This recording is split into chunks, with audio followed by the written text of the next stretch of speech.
Chapter 4. The Tree Crash.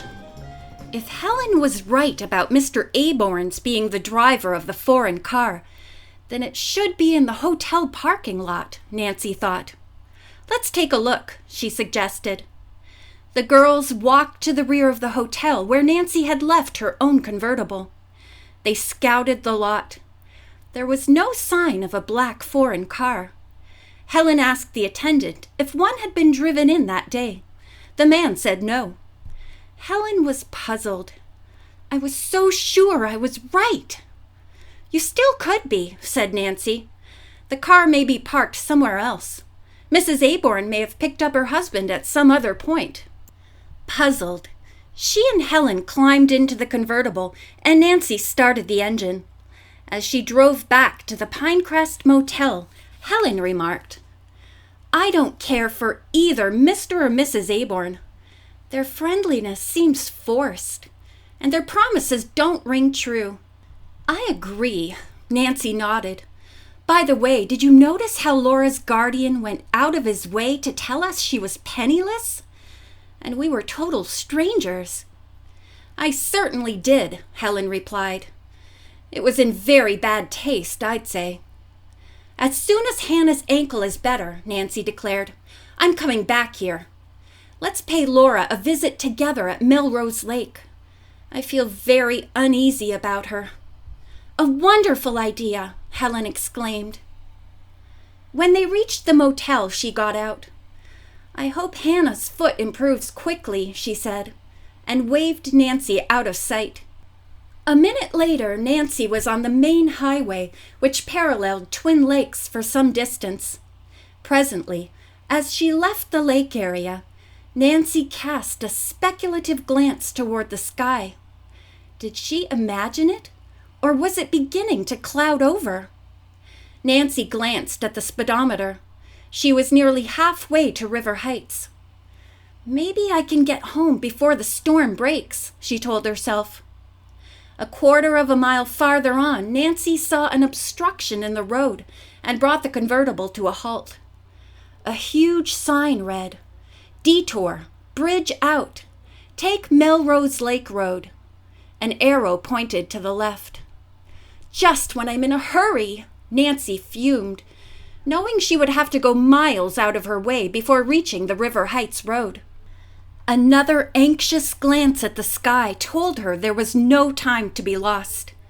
Already huge storm clouds were appearing. I'll be caught in another cloudburst like the one on the lake, she thought. Hastily, she headed the car down the Melrose Lake detour, a narrow, rutty road bordered with tall pines and thick shrubbery. Nancy was forced to reduce her speed to 10 miles an hour, and even then it seemed as though the car would shake to pieces. Within a few minutes it grew so dark that Nancy snapped on the headlights. Giant raindrops began to strike the windshield. In a short time they were followed by a blinding downpour, and the deep ruts in the road filled up like miniature streams. I'm in for it now, Nancy groaned, as the car crept up a hill.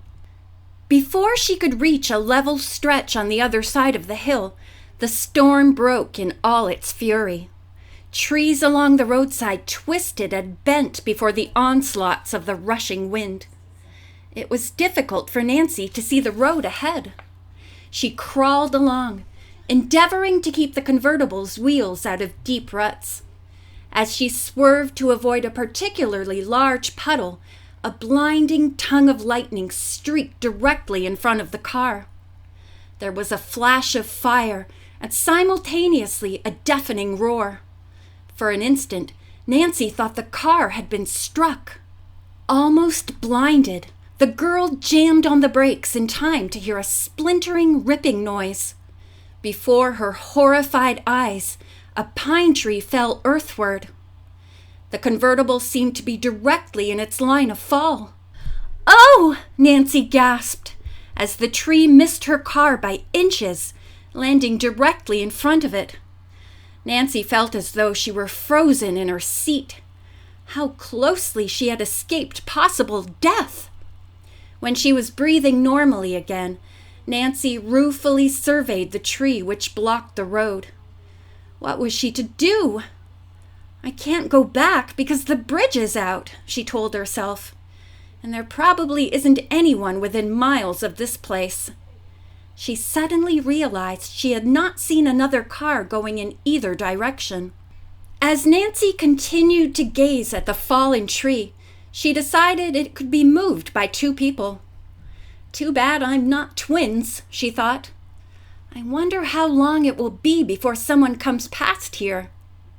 Finally, Nancy decided to try pulling the tree aside. She reached in the back seat for plastic boots and a raincoat with a hood. After putting these on, she stepped outside.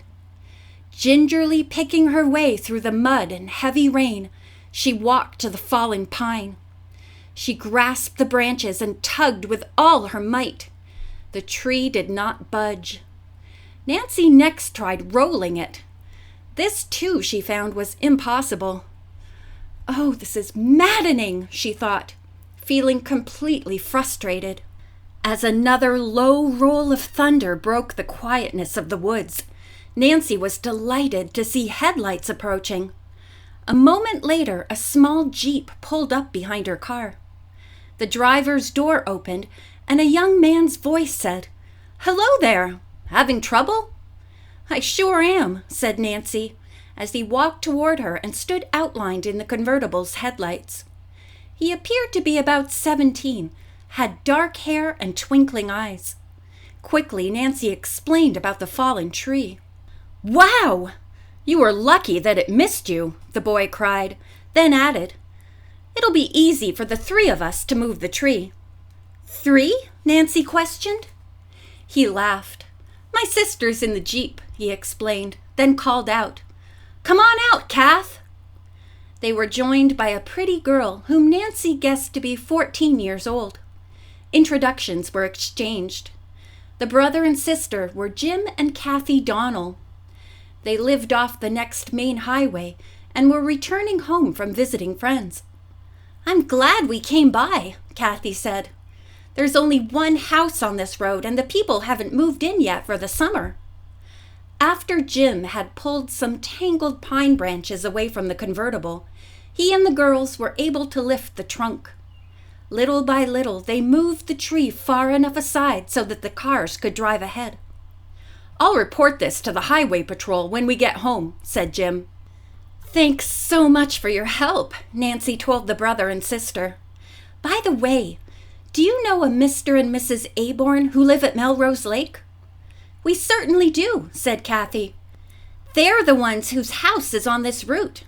It's a lovely place, with a lane leading to the house. You passed it about a mile back. The Aborns just bought the place." "It's a small world," Nancy observed. She told the Donnells, however, that they were wrong about the Aborns not being at their home, and explained about meeting the couple and Laura Pendleton at Twin Lakes. "That's funny," said Jim.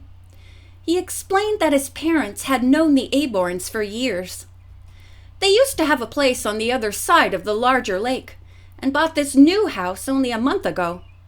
They mentioned that Laura Pendleton was coming to visit them, but said they were taking an expensive trip first.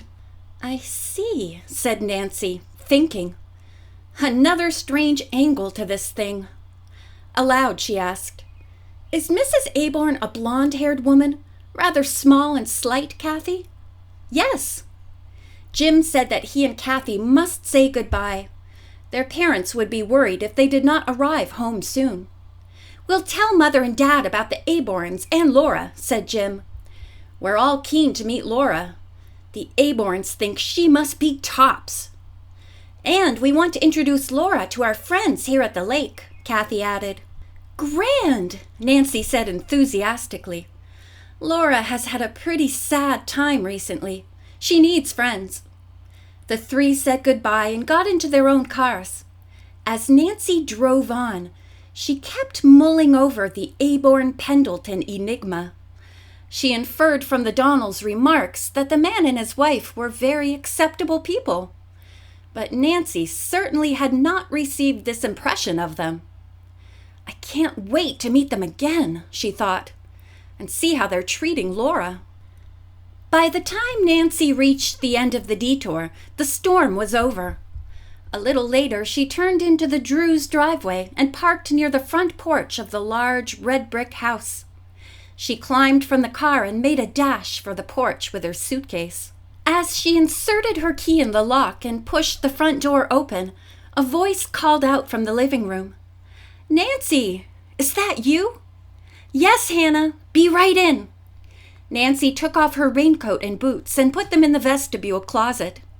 Then she hurried into the living room and hugged the motherly-looking woman who was reclining on the sofa. "Hannah, I'm so sorry about your ankle. How are you feeling?" A worried expression faded from the housekeeper's face as she said, "I'm fine now that you're home. This storm has been dreadful, and I was concerned about you being on the road. Helen phoned that you were on your way." Nancy told of the fallen tree at Melrose Lake and how it had taken her longer than she had planned to make the trip. "Goodness!" the housekeeper exclaimed. Then she smiled. "Nancy, you're like a cat with 9 lives, the way you so often just miss being injured." Nancy laughed. Then, becoming serious, she asked, "Where did Dad go?" "To the state capitol," Hannah replied. "And that reminds me, dear, you're to call Mr. Drew at 8 tonight." She gave Nancy a slip of paper with a telephone number on it. "Did he say what he wanted?" Nancy inquired. A look of concern appeared on Hannah's face as she said, "Mr. Drew wishes you to help him with an embezzlement case he's investigating." End of chapter 4.